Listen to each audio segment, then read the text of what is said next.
သာနာရဲ့ရှင်မနာအာယုဝံဘုရားဖြစ်ရဖြတ်ရတဲ့မူလကြီးဖြစ်ပါလေအဲဒီဒီလိုလိုကဒီကံတော်ဘုရားတို့မာရိဘောကျော်တရားရဒုက္ခတရားဒီဘောအဖြစ်ဝါဒနာတိရိကမိစ္ဆာဥဒ္ဒရာရောဆက်တာတဘာဝိပ္ပံဒီအာယုဝေမောတုတ်ကံဗံအာယုသိရှင်ဒီမလားဘုရားဆင်းရဲဒီဘုရားသုဘချမ်းသာဒီဘုရားဘုရားကြီးပရိမာဏဉာဏ်ပညာကြီးကြီးလို့ဘုရားမာရိဘောဆက်တာဆုံးမှာဘု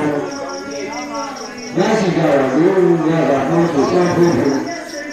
ဒီကလည်းဘုရားရဲ့ဘဝတိုင်းမှာပြည့်စုံတဲ့ချမ်းသာရဲ့ဘုရားငါးတင်ညာညာပြည့်စုံပြောတော့ချမ်းသာရဲ့ဉာဏ်ရပါစေဒီလို